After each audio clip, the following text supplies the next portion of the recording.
Well, hello, friends, and welcome back to the Learning Future podcast. I'm your host, Louka Parry. I'm absolutely delighted to have today's guest joining us all the way from the USA. Today, we're speaking with David Rogier, and David is the CEO and co-founder of MasterClass, which is an incredibly high-quality online learning system that hosts courses from the world's best. And I mean the world's best. You know, people like Gordon Ramsay, Mariah Carey, Steph Curry, Mark Cuban, Martin Scorsese, Malcolm Gladwell, Jane Goodall. I mean, the list is actually mind-blowing. How you've been able to weave all these people together to share their expertise. As we're going to hear, MasterClass really is trying to shake up learning. You know, it has these global names sharing their expertise. But of course, we're in this moment which offers us incredible opportunity to leverage technology to try to think about human development in a more holistic way. David is a serial entrepreneur and investor and holds an MBA from Stanford. David, it's great to have you on the Learning Future podcast. It's an honor to be here. I'm so excited to hear from you. So let's just kick straight in. Before we jump into the future of learning, what is something that you are learning at the moment, either personally or professionally?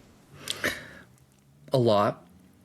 I think two that are very recent. For the past couple of years, I've been trying to learn Brazilian Jiu-Jitsu, which is a humbling every day I go is very humbling. The other one is, I know we will dive into it. We have been working a lot on what personalized education looks and feels like. So I've been working on my own tool to be my own my own teacher, and to as the test subject, I chose a book that I haven't read that I've always wanted to. It's by Yuval Harari, his Nexus book. So I've been using that as the test subject. So I've been learning that 1,000 times as I use that as my example. Yeah, I love it. I love it. I saw actually on your LinkedIn that I think you call it Davify. You're kind of learning. I have some custom GPTs. One that's for my is to help me learn. The Davify one is actually to write in my style, so that cool. I've trained it on my writing style. So if I have some thoughts, I can put it in there, and then it writes it in my style. Love it, love it. Oh man, there's so many different ideas to tap into, but we'll stay on task. For those people that may not have heard of MasterClass, what is it, and what's the main problem that it seeks to solve?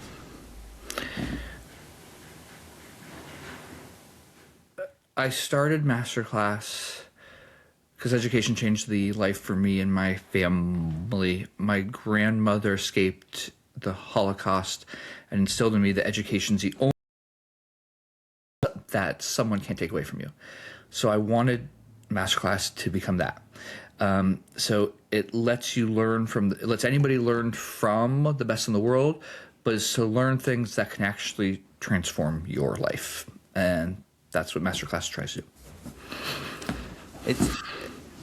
Give us a little bit about this, because often it's kind of Netflix level, movie quality courses, which is kind of it was a new feature. We've had MOOCs around for a long time and kind of the online learning platforms, LMSs for a very long time. Yeah. But, there's something quite unique about this idea of having such high quality production. I mean, it's so interesting because, the idea for that came from, I love to learn, but I wouldn't take these MOOCs. And I was wondering why. And when you looked at them, it was a webcam in the back of a classroom. And I was like, well, I will sit and watch every episode of The Wire. Why is that? And it's just, the effort and emphasis put not only on the visual, but on the storytelling and the craft. And so we said, why can't we combine those two worlds? And often, especially in the beginning of MasterClass, the press would often ask us, are you education or are you or are you entertainment? Are you education or are you entertainment? Interesting. And I always thought that was such a false premise. Why the best education is also entertaining. And I think that just goes to show the issue we have in our culture and society, where when we think of education, we are supposed to be bored and frustrated and not want to do it. It's such a great false dichotomy, right, that you've called to point here.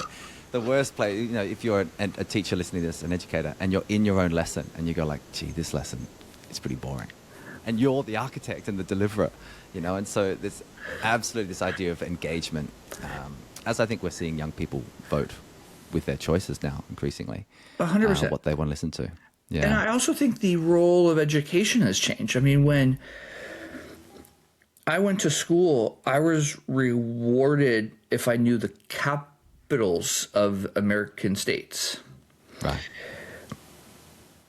In this world, that is not what you should be. That's not what you should. It's not what you should be teaching, because information is now Information is now so easily accessible. It's not about the access to it or what the information is. It's how to synthesize it. What are the questions to ask? And I think when we think back of the classes and the school experience we had that we loved the most, it was often a professor that cared, but it was one that made it interesting and exciting. And that's not the same. That's going to change, but that's, I think, a big job as educators, is how to get people to really engage. I love it.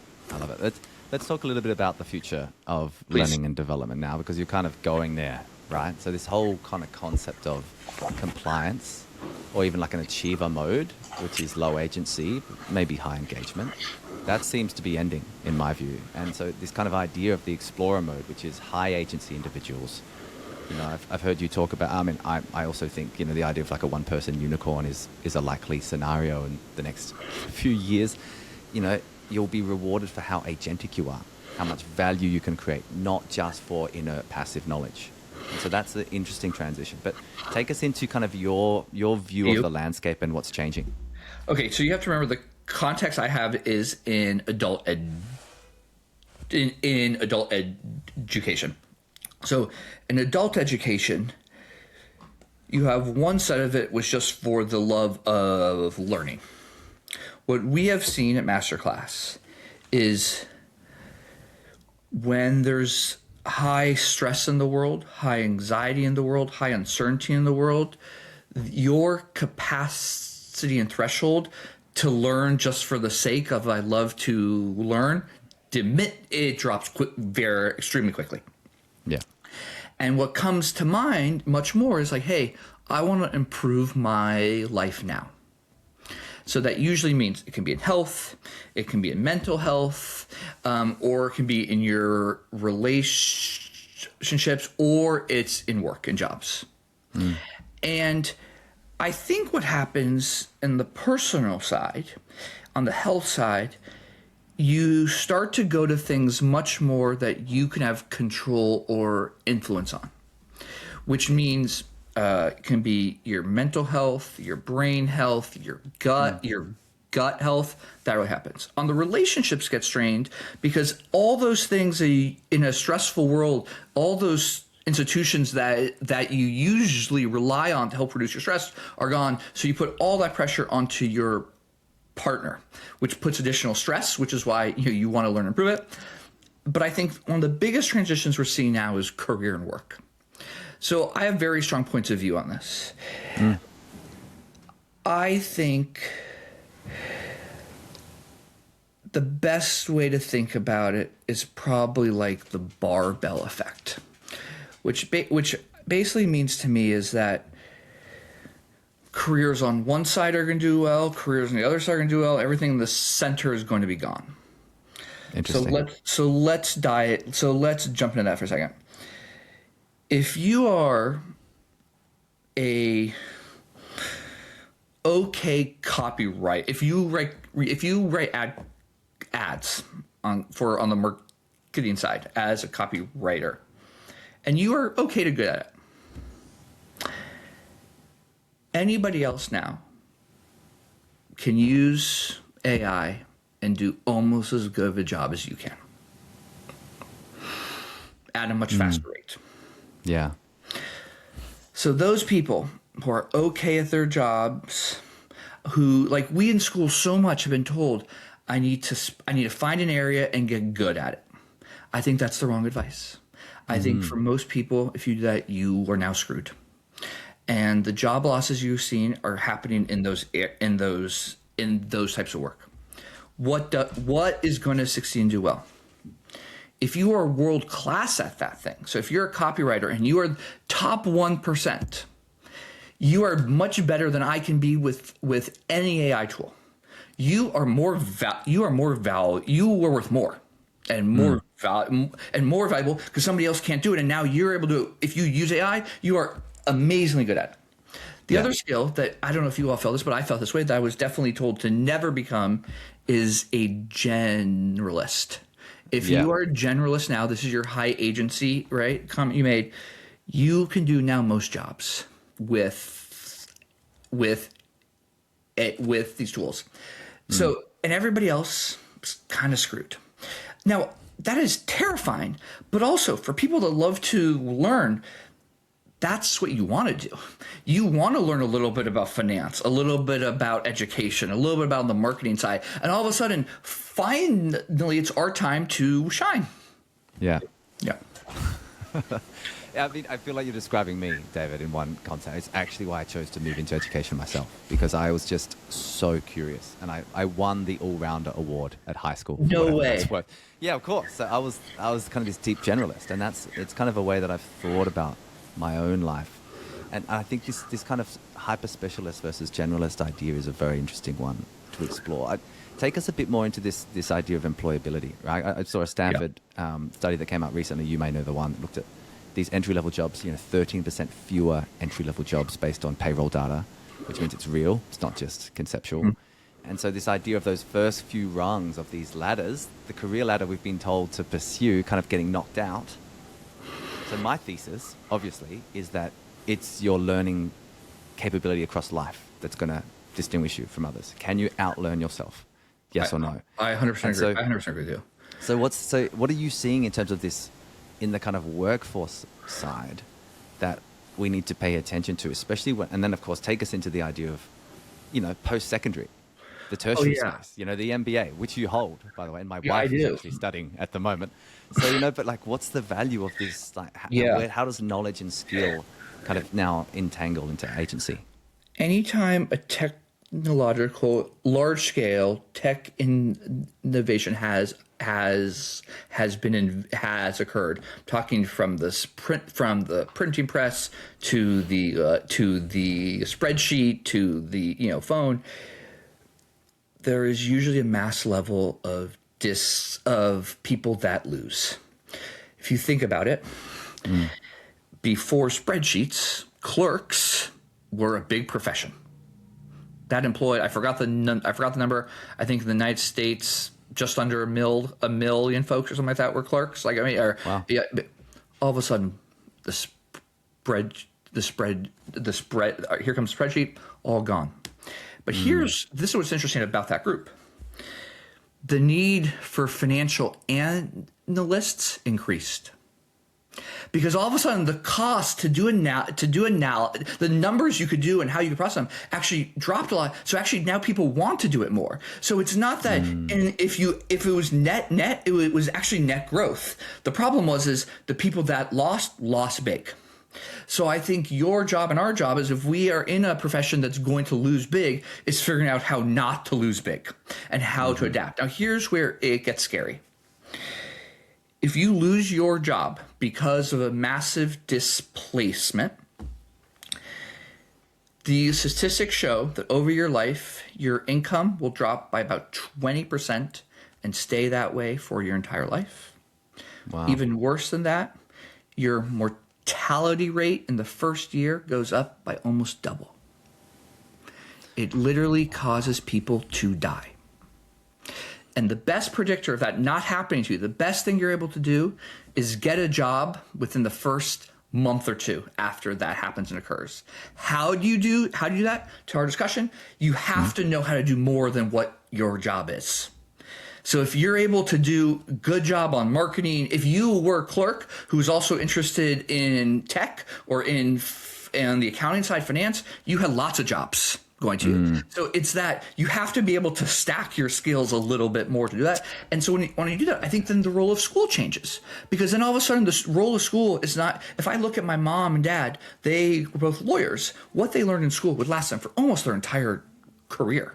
I mean, what they learned in law school, they would take a day a year and a course somewhere to stay up to date. Now, if you're out of the workforce for 6 months, you are way out of date. So I think school's job is to teach you how to learn and how to actually think. And I know those are easy things to say and very hard to do, but I think those are that is how we have to start thinking about school. 100%. We talk a lot about metacognition or meta learning. You know, how do I think about my thinking? How do I learn about my own learning? And, you know, to be able to drive oneself forward. You know, the shift from the efficiency era. I did my macro credential, but I spent 40 years, you know, getting a rate of return, to the learning paradigm, which is this is consistent reskilling, and even in some ways job crafting, which is where the kind of career design, life design 100%. world exists as And I think, I mean, you obviously will know this, and a whole bunch of folks that are, you know, are going to listen to this podcast, but most people don't know how we actually learn. So, how many of us were asked, are you a visual learner? Are you a kinesthetic learner, auditory learner? I mean, that's all BS. There is no there isn't any evidence any of that it is true. And so we don't even know how to learn, I think, right? And what actually makes it easy to learn, right? So, yeah. It's a great point. This is why the learning sciences matter so much. These neuromyths, they just endure. It's kind of like this, oh, well, I heard this one time, I'm going to teach in these different ways. But they are neuromyths. Right. Yeah. It feels right. Yeah. But I think it's why the kind of the era of the learning sciences, I think we're entering, you know, it's like not just how do I learn, how do I remember, you know, kind of cognitive psychology, but, you know, the full gamut of all these different convergence, mind, brain, body, education is how I like to think about it, you know, the convergent Venn diagram. So take us then, let's go into the college, university, you know, business school example, you know, because one of the things, and we work with universities at the Learning Future also, you know, they're trying to reinvent themselves. There. This idea of kind of the cognitive ladder, you know, and the academy is being disrupted. What do you see, and what are you actually doing at MasterClass about this idea of the kind of new executive or the new executive program? Okay, so I was on paternity leave, and congratulations! That's amazing, David. Thank you, appreciate it. She's now 10. She's now 10 months old. So I'm paternity leave. And one of the things I started to read a lot on paternity leave was academic work on AI and learning. That was fun for me. And, as you can tell, I'm very cool. And I was not. And I found a paper done by the World Bank. The World Bank took 100,000 kids who were learning English. And then half of them, they had them twice a week in an after-school lab with a pedagogically guided ChatGPT. That group, that second group, they found using ChatGPT in this guided way for 18 hours was the equivalent to a year and a half in the classroom. That's amazing. And it stuck with them after a year. So I was blown away by that. I figured out who the investigators were. I called them up, asked them if they thought it would work for adults. They said absolutely. I was skeptical. I reached out to our academic advisors, asked them. They also were like, it should work for adults. I was skeptical. So we then ran our own test. We took a group of our students. It was a small test. We took a group of them. We put a third of them in the Chris Voss hostage negotiation class. Cool. We took a third of them, had them use ChatGPT in study mode, and then a third we used art pedagogy, which is basically combining all the learning systems and tools that we talked about, combined with our videos and our content. That third group learned the same amount as the first two groups in about 60% less time. And I was like, oh my God. Because now you're saying what took somebody 2 academic years to do, they could learn in months. So we reached out to ChatGPT, to OpenAI, and we reached out to the Chicago University Booth School of Business, one of the top MBA programs. And we said, what if we designed something like an MBA program for the modern era that was teaching all the things that we just discussed that people need to learn. But instead of taking years, it would just take months because it was AI first. Wow. They said yes. We then signed up some of the best academics in the world, some of the biggest names in the world, and we're launching a program that for a fraction of the cost of, for $2,500, which is a fraction of the cost of any master's degree. It's absolutely a fraction of the cost. Yeah. You will get a business education. The companies like Bain and Deloitte have said, I will hire from this group of people. Wow. Yeah. That is so interesting, mate. Talk about a use case across the whole learning ecosystem. And obviously you've been an innovator and a first mover. It feels like this is also, a first move in terms of this new wave of I 100% hybrid think analog. so. Yeah. And I'm glad to talk about it. Anybody wants to talk about this with me and roll it out at their institutions, I'm totally glad to help, because this is, I think, this in some ways, I think is a dream of us who love education and want to change the world. Because all of a sudden I can offer a personalized instructor for somebody in a way that we now know has huge impact, and it can be additive to a classroom experience, but insanely additive. And I think if schools aren't doing this, you are doing a disservice to everyone. Yeah. It's fascinating. Just looking across the landscape here, some universities it kind of looks at how traditional the institution is. Some just straight up banned everything. And others, of course, took a far more proactive view and said, okay, well, this is actually about us helping you use this tool to create value. And that ultimately means to be able to learn. I want you to talk, because you've obviously done a deep dive in your paternity leave, about the kind of impact of AI on cognition as part of learning. I've been doing my own deep I would dive. love your thoughts too. Well, I think we're probably going to see eye to eye on this. If you cognitively offload too much and create cognitive debt, you're not learning at all. You're just performing and producing an artifact. So take us a little bit into, the fact that this study mode needs to be Socratic, needs to be, tutor, not assistant, I think is a really key distinction. 100%. So our approach to this is saying, hey, they're learning, there are mechanics to learn that make you feel like you learn. Those, they might not actually help you learn, but they make you feel like you learn. Yeah. Those feel good. So you need to overweight the amount of those in the beginning, because you want the sense of, I'm progressing, I'm learning, I'm loving this, I'm learning so much. Then what we call it is you sneak in some of the vegetables, which are some of the techniques, for example, to interleave things. In school, I always thought that was a horrible technique. I should stay on one subject and stick with it. No, but we know from all the work out there that if you interleave and you force me to learn some math and then I do some spelling and then I go back to the math, I'm going to remember more. So we make sure in ours that we interleave stuff. But it's surrounded by the stuff that makes you feel good. And so then when you do the interleaving, we're like, okay, that's fine. But we know that is where that is where you actually learn. And so because the problem is, unlike, this is adult education compared to school kids by law have to stay in school. And they can't vote with their feet for a while. Adults can. And so we, I think, from the very beginning of MasterClass, had to focus on that engagement part, which I think that's why that's one of our strengths, because we had to, otherwise people would just leave. It's so good that, you've just prompted a memory for my early teaching career, which was in the outback of Australia in a small country school. And of course, what was quite unique about that context is if I wasn't engaging, the students would leave. They'd just walk home. So from the beginning, I had this Can I ask you, Louka? imperative. Yeah. How helpful, if at all, do you think that was? Because at the time, I'm sure that was incredibly brutal. helpful now. Yeah. But at the time, I was like, that would sting your ego.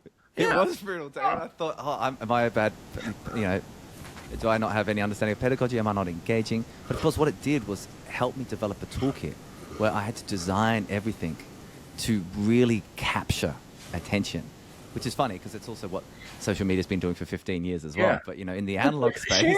Wait, it's okay if you share something that you learned and how to capture attention? Absolutely.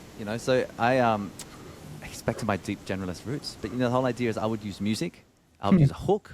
I started to really understand, okay, how do you make this relevant, especially in a place where the context was quite unique. There's an outback, in the country, and I'm from Adelaide, a small city in Australia. So it was, okay, how do I make this relevant? How do I tap this into lived experience in a way that creates, I would even say, enchantment, which is one of my favorite words. Learning should be enchanting, David. It shouldn't suck. But of course, one of the things that we know from the learning sciences and psychology is the harder that we think and work, the greater our negative affect. So if we're really grappling, we start to feel bad over time, which is why we need the accomplishment at the end to feel like we achieved. And so I love the kind of design that you've got on that front end and how it links together. One question I have for you about this. That's awesome. It's like, thank you. Thanks. It's just like the fully human aspect of what we are, rather than pretending that we just move a brain around in a body. It's strange how mass education has become what it's become. I totally agree. But I wonder, to that point, I wonder about the social fabric, like the social cognition in this, Dave. Because one of the things I note is as we personalize learning for everybody, there's a danger that we've all gone off and personalized. We actually haven't had shared experiences to help us sense make. So have you thought about that? What kind of design have you got to enable that to take place? It's really hard. I'm hesitating because I think that's caused a lot of ills in our society at large right now. The internet did a lot of amazing things, but also that segmentation of information has caused a lot of harm. How we do it is we can control what you learn, but not the examples that it uses. So it means it engages you, Luke, on the, yours. If it's the art of getting attention and engagement, for you, it would focus on the outback and how to do it there. For me, it might be in a video that we're going to film, but we can structure that the principles it's going to teach are the same, right? Yeah. Then two, for our program, we are trying to do some things that force that. So one, we still have things on the video side that are recorded from our instructors to build some of those amazing all the stories we have them sharing. And then we do some in person. So Chicago booth is hosting everybody in person. So, it's really trying to be a hybrid of those things. What I think is so interesting about that, though, is, if you think about a university, at least in the States, the effects of what you learn from an academic perspective and a cognitive perspective can be amazing and great. But I would argue you learn almost as much on the social side. Yeah.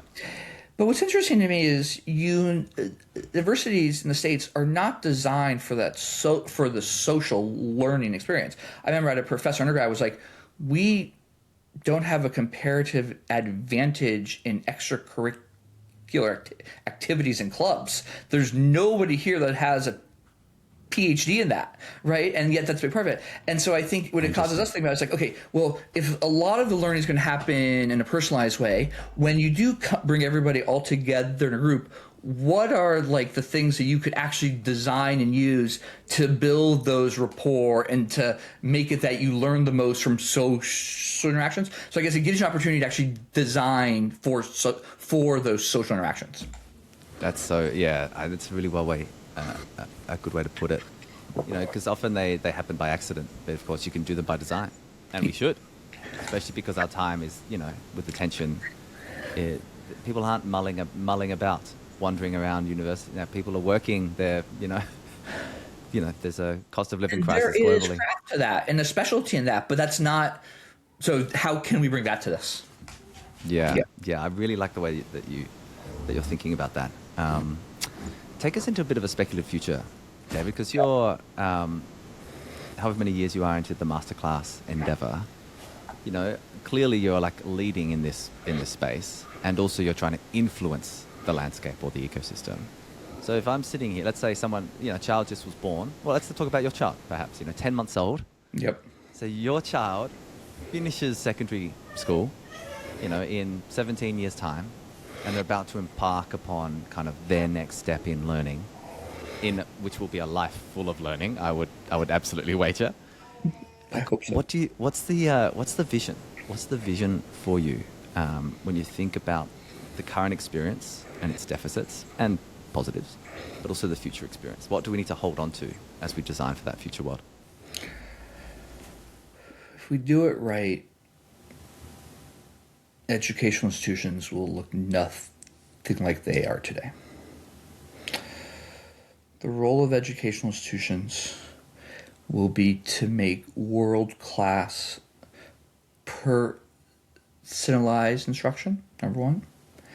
Number two, world-class, for lack of a better word, like almost on the coaching side, right? On encouraging, but on pushing back, right?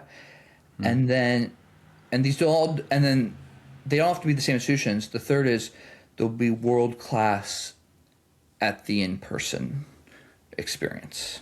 We know that building on the social skills is incredibly important and a predictor of tons of success and outcomes. And that's something, and like, if you think about it, we focus primarily on number one so far in our society and world, but there wasn't as much pressure that the education itself was really good because the rate of change was so slow. Yeah. Now with the rate of change happening so fast, I think there'll be much more emphasis on effectiveness in that in the first bucket. So if I had a wager in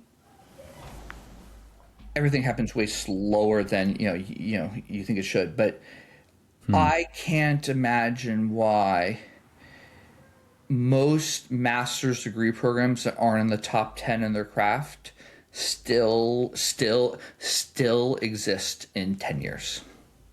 It's a waste of money. It's a waste of money. I think the top institutions, that is a signal and a brand that is very hard to replicate and build, and I think those will still thrive. But the ones, I think even those will become much more on the hybrid side. And I think you'll see a rise in the human skills education. And I have a hard time believing those same institutions are going to teach them. I think it'll be different institutions, but those are some of the most important skills that you can learn today. Beautiful. Yeah. I find that really compelling, actually. For me, What is it that you think the world's going to look like in 10 years? Well, I know what I want it to look like. Oh, please. I've got my preferred scenario, and in some way, it's this idea. Well, if you think about the reflection that talent is universal, but opportunity is not. Yep. The reason I was drawn to education, I'm the son of two immigrants here in Australia. Education, similar to perhaps your journey, it was the ticket. It was the thing that mattered more than anything else in my household, and certainly for my grandparents' generation in particular. Who didn't have a good education and came from a rural village in Greece on my mom's side. So for me, it's the idea that, like, the access gap that we still have in education, there's tens of millions, perhaps even hundreds of millions of children not in school today at the K-12 level. And there's this enormous wave of AI that is going to shift how we work. And I think your reflection on, we want to live a meaningful life. And that means, how we contribute to the world is one of the key factors in that. And so how do we think about learning as a lifelong endeavor, not as something I did at school? And I think there are huge swathes of the population that, for not their own fault, really, were turned off the concept of learning. 100%. But now they need to turn themselves back onto it as quickly as possible. So that's my sense, is that, a sovereign, transparent learner profile wallet that I carry across my course. Like, I have a passport for my learning, David. This is one of the artifacts that I'm working on with some groups.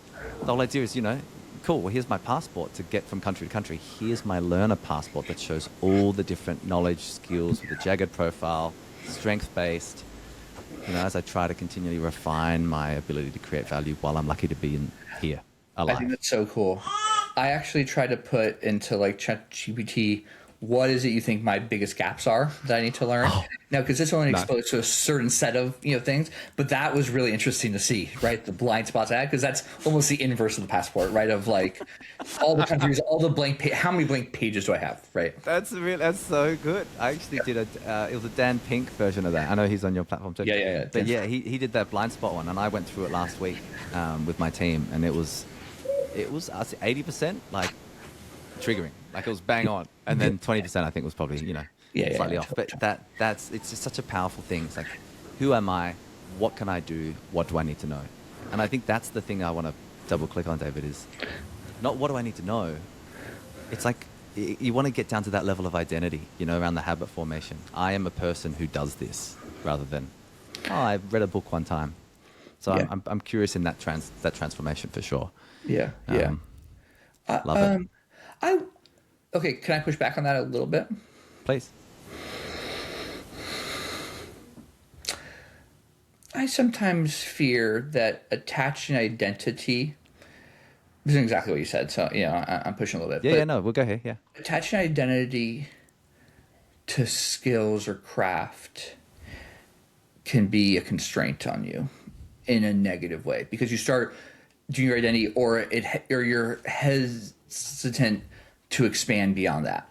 When I think sometimes those constraints are artificially designed. That's fair. I think that's a fair. Think it right, wrong. Yeah, no, I think you're onto it there. I actually think identity calcification is an enormous challenge for all of us. Yeah. And I suffer from it like everybody else. Yeah, I am this kind of. So I think that the second part of that is learning should be part of my identity. Yes. But the point is, it's not that I calcify to, and I think this is the whole idea. If I've been a truck driver for 20 years and, Tesla's pushing out self-driving trucks and automation, and, I need to be able to relinquish my identity to form a new one. And so that idea of kind of identity agility, without that, I think we're all screwed. I'm screwed. I teach this way, and this is what it is. Yeah. And you see that in any. I'm a businessman, and business needs to be done this way. We don't need the new tech. And the landscape is riddled with leaders and companies that thought that way, and then of course were out innovated by their competitors. So. No, totally. Who am I becoming? Might be a better question. Who am I continually becoming? And there is no arrival. It's a fallacy. Yeah. Arrival fallacy. When I get to that, then I'll be sufficiently prepared.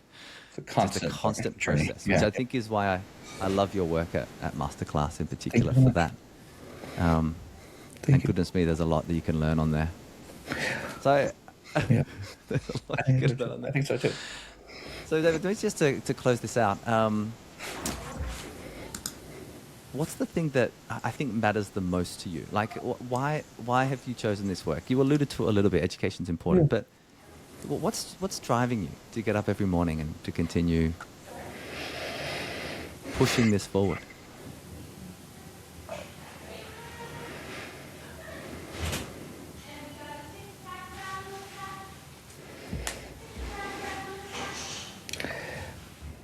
I'm hesitating because I want to give you like the real answer. It is.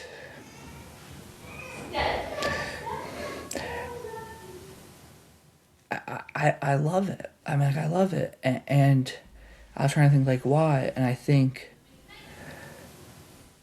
it combines so many of the things that makes me feel, full in life. I love to learn, and every day I'm learning a tremendous amount. I don't want to be on my deathbed and hopefully a long time and think I didn't try to make an impact, and I'm trying to make an impact. To create and build things, it brings me immense joy. And then the advent of AI has been like another just like energy boost to me, because the things that you can now create that you could never do beforehand are just so exciting and fascinating that I don't know, it unlocks more of the world. And then the questions it poses, to your point, how are our brains going to change? Are there positive ways we want it to change? It's all negative, right? Like, what is that? And how can we influence that? And nobody really knows the answers yet. And so we're all trying to think to try to apply what we've learned in the past, how to think through it and apply it. And that's awesome because it's a chance to shape our world and improve it. Yeah. I love it. Honestly, I love I'd call it confident humility, you know? I appreciate it. Thank you. You know, I love to do it. And you're there absolutely going for it at the same time, David. So full kudos to you. Thank My you. final question Yes, is sir. if you were to leave resonating in the minds of our listeners and viewers today, like one mantra, one reflection, what is that take-home message?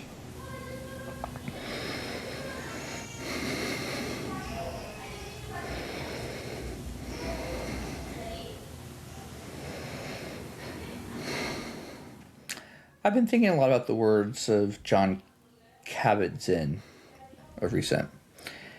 And I think there's something that really hit home with me about that he said, for all the talk we do about the craft of meditation and mindfulness, I'm gonna paraphrase because he's much more, Yeah, he's a dude. Yeah. Yeah. But basically, the craft of meditation is not to end up at the end of your life and being like, damn, I made all the wrong choices. I made a bad choice of friends, bad choice of career, bad choice in, how I live my life. Like, that's the goal of it. And all of a sudden, when I heard him talk about that, you're like, that's kind of what I want to make sure I do in life. So, like, in my deathbed, I didn't mess it up that bad, right?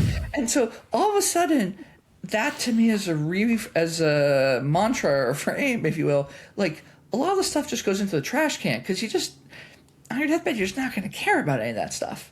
And so what are you going to care about? For me, my family, spending time with them, laughing with friends, and doing work that I feel like had impact. And everything else is noise. David, damn, what a mic drop. Thank you so much for the work you do and for sharing your time with us on the Learning Future Plus today. I really appreciate it. It really means a lot.